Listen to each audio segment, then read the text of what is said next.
So yeah, as we take a look at satellite and radar, the water vapor imagery, you can see how massive the outer bands are from this system as it passed through the Yucatan Peninsula, now in the open waters of the Gulf, and it will continue to strengthen because of the water temperatures being above 80 degrees. And so that's going to allow that to go from a Cat 1 to a major hurricane as it makes landfall a little bit later today. But I put our water temperature map on here for you, where we're looking at mid to upper 80s, even the open waters of the Gulf. And so that's going to allow this to really, or I should say really fuel this to become a major hurricane as we get into the later portion of today. Right now, it's a Cat 1 hurricane, sustained winds around 90 miles per hour, gusts around 115, but this will continue to push to the northeast around 12 miles per hour.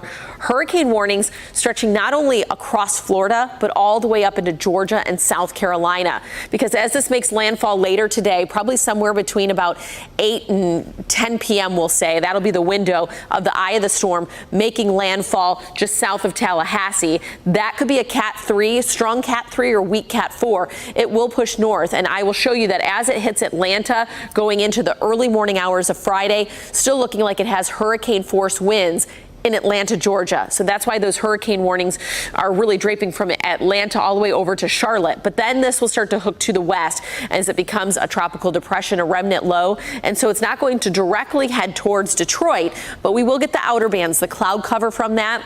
We also could get a little sprinkle or two, but the majority of the rain will stall out into the Tennessee and Ohio valleys, where they'll pick up quite a bit of rain.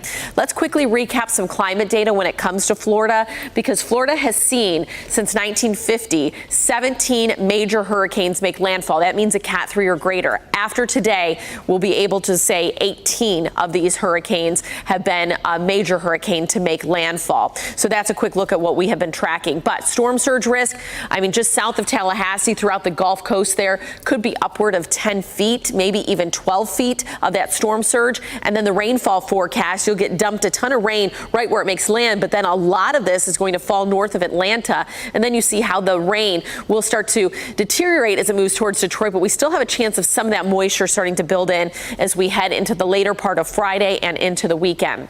So right now, Metro Airport, 62 degrees, 61 in Ann Arbor, 53 in Lapeer, 63 in Monroe. Seasonal start here. We're dry today. So your bus stop forecast shows it will be around 70 at the lunch hour and 77 for any after school activities. So it's going to be a warm summer-like September day. But looking at the tropics once again, you can see how that could potentially have an impact on our forecast as we head into the next couple days. So increasing clouds for tonight. Your Local 4 game of the week, likely dry. It'll be a little breezy and we'll be in the 70s pleasant temperatures, but I think once that game's wrapping up, we start to see some rain chances creeping in.